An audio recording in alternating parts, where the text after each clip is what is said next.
Assalamualaikum warahmatullahi wabarakatuh. Anak-anak ibu, siswa-siswi kelas 8 MTS Nurul Falah yang mudah-mudahan senantiasa dalam keadaan sehat dan tetap bahagia.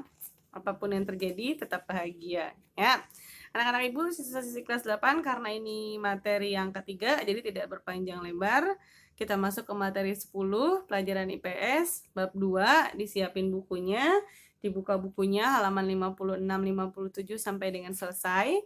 Kita masuk bab 2 tentang mobilitas sosial. Kita baca bismillah sama-sama sebelum masuk materi ya. Bismillahirrahmanirrahim. Silakan disimak baik-baik materinya, dilihat di bukunya. Yang pertama. Definisi dari mobilitas sosial. Mobil. Kenapa disebut mobil? Karena pindah. Ya, bergerak atau pindah. Mobilitas adalah pergerakan atau perpindahan. Jadi pindah tuh berarti hilang dari satu tempat ke tempat yang lain. Sedangkan sosial adalah masyarakat. Sosial tuh banyak, orang banyak atau masyarakat. Jadi mobilitas sosial adalah proses pergerakan atau perpindahan atau social climbing namanya. Nah, di sini ada gambar tanjakan orang. Nah, orang yang sedang tanjakan itu namanya social climbing, pindah gitu ya, atau turunnya. Social sinking, status seseorang atau kelompok masyarakat. Ya, jadi yang pindah apa? Bukan orangnya saja, tapi yang pindah statusnya gitu ya, seseorang atau sekelompok orang. Atau secara gampangnya apa? Perpindahan posisi seseorang atau sekelompok orang dari satu lapisan ke lapisan yang lain. Ya. Itu pengertian mobilitas sosial. Next, yang kedua, ada 3 bentuk mobilitas. Kalau di buku tuh langsung 3 ya. Di sini Ibu jabarkan. Ada yang namanya mobilitas sosial horizontal, vertikal. Kalau di buku langsung lateral. Nah, di sini ada antar generasi, ada intragenerasi, dan ada mobilitas sosial geografis. Antar geografis dan intragenerasi itu masuk ke mobilitas sosial lateral ya. Kita bahas yang pertama, mobilitas sosial vertikal.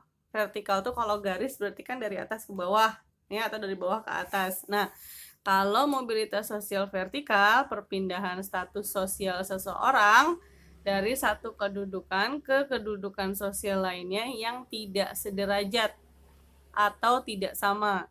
Bisa naik, bisa turun. Naik namanya social climbing, kalau turun namanya social sinking. Ya, jelas ya. Ingat aja, vertikal tuh naik turun, bisa naik, bisa turun. Jadi bisa statusnya naik, pindah ke status yang naik, bisa juga sebaliknya justru turun. Nah, di situ contohnya bagaimana? Misalkan di sini ayahnya sopir angkot, anaknya penulis.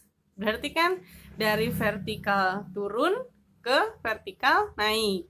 Sopir angkot kan di bawah, penulis di atas ya. Jadi dari vertikal turun ke vertikal naik. Nah, sebaliknya anak yang keduanya justru pengedar narkoba. Ayahnya supir angkot, ibunya pembantu rumah tangga, anaknya pengedar narkoba. Berarti dari vertikal naik ke vertikal turun ya. Nah, contoh lagi yang gampang apa? Pedagang bakso jadi pegawai kantor. Nah, itu berarti vertikal turun ke vertikal naik. Jadi bisa juga sebaliknya, pejabat korupsi jadi pengangguran, berarti dari vertikal naik ke vertikal turun. Jadi pindah statusnya dari satu lapisan ke lapisan yang lain yang tidak sama derajatnya. Jadi beda derajat ya, beda tingkatan. Yang berikutnya adalah horizontal. Nah, ini ya. Kalau horizontal, kalau garis itu kan horizontal lurus dari kiri ke kanan ya, atau dari kanan ke kiri. Jadi hanya peralihan individu atau kelompok dari satu kelompok ke kelompok lain yang sederajat. Contohnya, Pak Suryo adalah seorang guru bahasa Inggris di SMA. Akibat tidak cocok di tempat kerjanya, ia memutuskan untuk pindah menjadi guru bahasa Inggris di SMK. Jadi dari guru bahasa Inggris di SMA, pindah jadi guru bahasa Inggris lagi di SMK. Jadi yang pindah hanya tempatnya, sedangkan derajatnya atau kedudukannya tidak pindah. Ya. Dapat disimpulkan bahwa Pak Suryo tidak mengalami perubahan status, ia tetap sebagai guru bahasa Inggris, ya. Nah, kamu di situ ada contoh lagi kalau dalam keluarga horizontal itu misalnya kakeknya petani, neneknya petani, ayah ibunya jadi petani, anaknya jadi guru, misalnya gitu ya. Nah, ayahnya guru, ibunya guru, anaknya guru. Nah, berarti tidak terjadi perubahan sosial yang vertikal, tapi terjadi horizontal. Artinya apa? Sederajat, sama, gitu ya. Kalau tadi kan vertikal, ayahnya supir angkot, nah anaknya jadi dokter. Berarti kan dari vertikal turun ke vertikal naik. Kalau horizontal, ayahnya guru, ibunya guru, anaknya guru. Berarti datar, sama, ya. Tidak terjadi perubahan yang naik atau turun.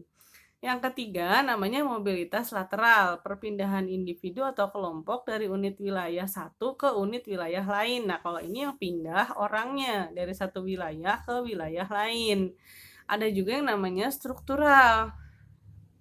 Perubahan yang terjadi karena inovasi teknologi, urbanisasi, pertumbuhan ekonomi, perang, atau kejadian lain yang mengubah struktur keadaan di satu kelompok masyarakat. Nah, Ibu ngebahas yang struktur ya, kita lanjut ke yang lateral. Lateral itu ada dua, ada lateral permanen, ada yang tidak permanen. Permanen itu artinya pindah secara menetap, misalnya mahasiswa yang diterima masuk, mahasiswa Papua misalkan diterima masuk di UI. UI kan adanya di Jakarta. Nah, berarti dia kan pindah tuh dari Papua ke Jakarta dengan tujuan menetap. Menetap selama dia kuliah, bukan berarti dia pindah, enggak, dia hanya menetap selama dia kuliah, ya, dengan maksud berpindah secara menetap. Nah, ada juga yang tidak permanen dengan maksud tidak menetap atau hanya sementara. Contohnya apa? Orang Bekasi yang kerja di Jakarta, pergi pagi, pulang malam gitu ya. Jadi pagi hari dia berangkat dari Bekasi dan masih dianggap warga Bekasi. Kerja nih di Jakarta, dianggap warga Jakarta. Lalu sore atau malam pulang lagi ke Bekasi. Jadi lebih lama waktunya di Jakarta daripada di Bekasi. Ya, nah itu dinamakan mobilitas tidak permanen atau pindah hanya untuk sementara, pindah bekerja. Ya, kan banyak yang seperti itu. Nah, ada faktor pendorongnya sekarang. Tadi bentuknya, sekarang faktor pendorongnya. Yang pertama faktor struktur, faktor individu, status sosial, keadaan ekonomi, situasi politik, kependudukan, dan keinginan melihat daerah lain. Ada yang mendorong, ada yang menghambat.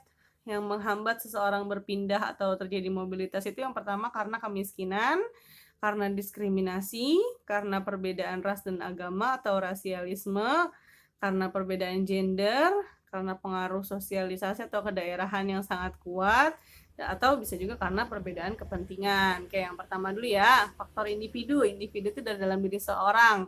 Jadi kita bisa berubah, bisa pindah dari satu tempat ke tempat yang lain jika kita memiliki kualitas yang ditinjau dari segi tingkat pendidikan, penampilan maupun keterampilan pribadi. Kita bisa aja pindah kalau kita memiliki keterampilan itu, gitu ya.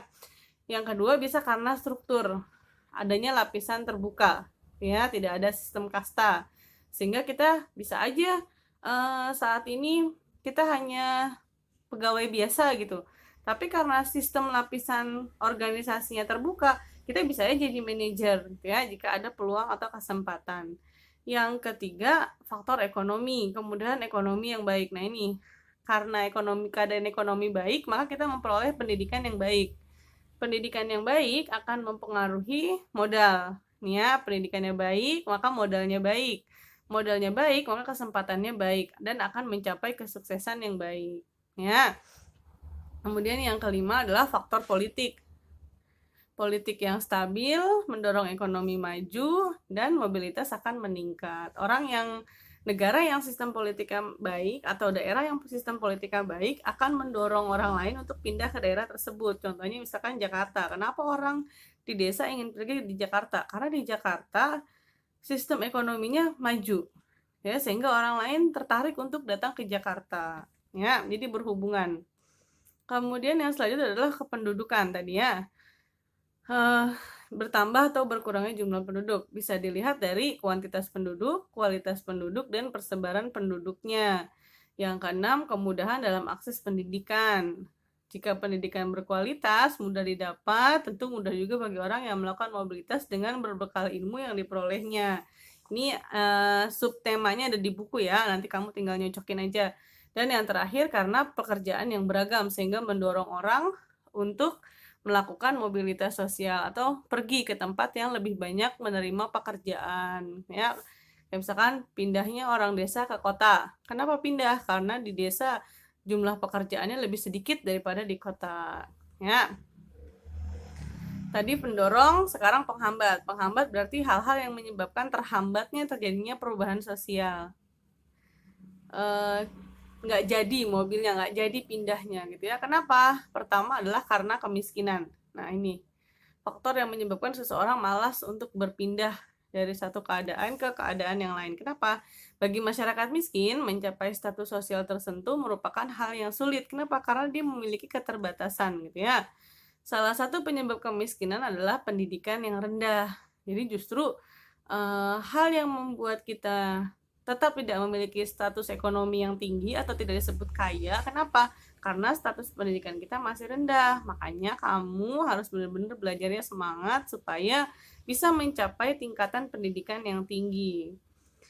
Nah, masyarakat yang berpendidikan rendah berpengaruh terhadap kualitas sumber daya manusia. Orang nggak akan bisa percaya sama mereka yang hanya lulusan SMP jika dibandingkan dengan yang lulusan sarjana. Ya, akibatnya tingkat kemudahan untuk mendapat pekerjaan pun akan terbatas. Ya, jadi ini hal yang menyebabkan kenapa orang yang dalam keadaan miskin tidak bisa melakukan perubahan sosial lebih cepat daripada orang yang memiliki status pendidikan yang lebih tinggi. Ya. Yang kedua, diskriminasi. Diskriminasi itu perbedaan banding-bandingin. Pembedaan perlakuan karena alasan perbedaan suku, ras, agama, atau golongan. Saat ini alhamdulillah di Indonesia sudah tidak ada ya. Jadi sudah tidak ada perbedaan-bedaan lagi seperti ini. Walaupun kita sering lihat di televisi masih ada yang mengarah ke sana gitu ya, tapi sudah tidak berlaku. Pada masa penjajahan terjadi diskriminasi pemerintah Hindia Belanda terhadap masyarakat keturunan Eropa dan masyarakat Indonesia. Ya, nah di situ tingkatannya yang paling nomor 1 yang paling tinggi itu orang Eropa. Sedangkan yang nomor 2 itu orang Timur asing. Yang ketiga tuh baru orang Indonesia. Ya, baru orang Indonesia adanya di urutan paling bawah gitu ya. Sehingga orang Indonesia tidak bisa maju, tidak bisa berkembang menjadi lebih baik. Ya. Sekarang sudah tidak ada, berarti sudah gampang untuk melakukan perubahan. Yang selanjutnya adalah rasialisme atau perbedaan agama dalam kaitan dengan status sosial merupakan faktor penting terciptanya sistem stratifikasi tertutup atau kasta. Jadi kalau masih pakai sistem kasta tidak mungkin terjadi mobilitas sosial gitu ya. Tapi ini sudah tidak ada di Indonesia. Ada tapi hanya beberapa di beberapa wilayah gitu ya di Indonesia, tapi lebih banyak di India dan Amerika Selatan. Yang terakhir, faktor politik. Politik yang tidak stabil dalam pemerintahan, biasanya korupsi gitu ya, itu akan menghambat kelancaran pembangunan. Politik yang stabil dan pemerintahan yang kuat, bersih, tertib, dan berwibawa, disegani dan didukung seluruh masyarakat, dapat mendorong pembangunan dan kemajuan ekonomi ya. Jadi kalau politiknya stabil nih, keadaan politiknya stabil, ekonominya ikut stabil. Kalau ekonominya ikut stabil, maka penduduk atau masyarakat yang bekerja pun akan bekerja dengan rasa aman ya. Nah, ini contohnya demo itu salah satu bentuk ketidakberhasilannya politik yang stabil ya. Nah, yang terakhir adalah faktor pendorong atau banyaknya anggota keluarga. Jadi sehingga harus ada yang diprioritaskan terlebih dahulu. Jadi yang menghambat kita pindah adalah karena banyaknya anak atau banyaknya anggota keluarga. Sehingga ada ucapan bahwa banyak anak, banyak rezeki. Ya. 2, sifat alami manusia ingin melanjutkan keturunan. 3, pernikahan usia dini. Nah ini nih, baru lulus SMA, belum lulus pun bahkan ada yang sudah menikah dan punya anak.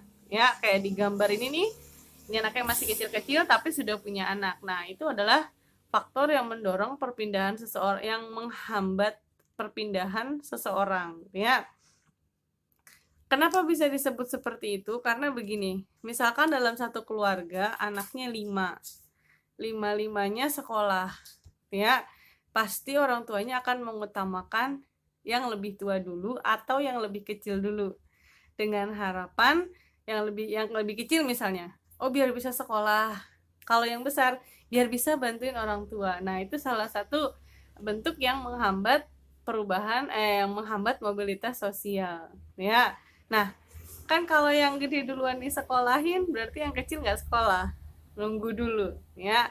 Atau sebaliknya, kalau yang kecil disekolahin maka yang besar harus bekerja di usia muda, kurang lebih seperti itu. Jadi jika ekonominya cukup mungkin tidak masalah gitu ya, tapi bagi yang berekonomi kurang seperti tadi akan berpengaruh bagi perkembangan anak dan bagi perpindahan kehidupan atau status sosial si anak tersebut.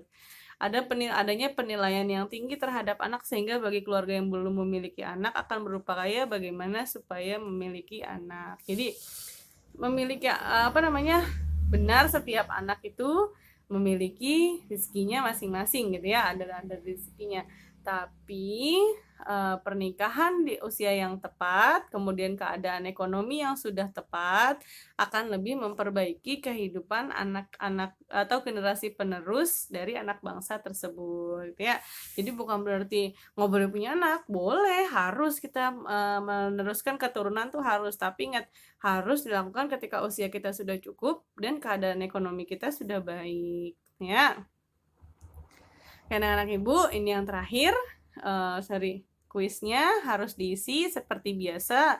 Silakan dijawab di link Google Form yang disertakan bersama dengan video ini. Ada 5 pertanyaan. Yang pertama, apakah yang dimaksud dengan mobilitas sosial? Tadi Ibu udah jelasin.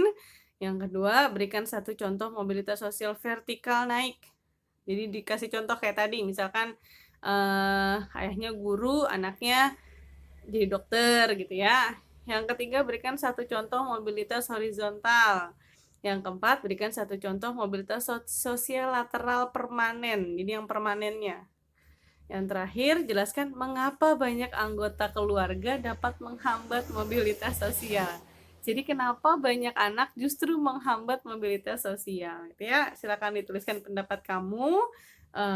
Bebas belajar berpikir ya, jangan selalu searching di Google, coba diajak nalarnya berpikir supaya kamu bisa lebih kreatif dan lebih inovatif, gitu ya. Sampai di sini dulu pertemuan kita. Dijawab yang benar pertanyaannya, tetap semangat belajarnya anak-anak ibu kelas 81 dan 82.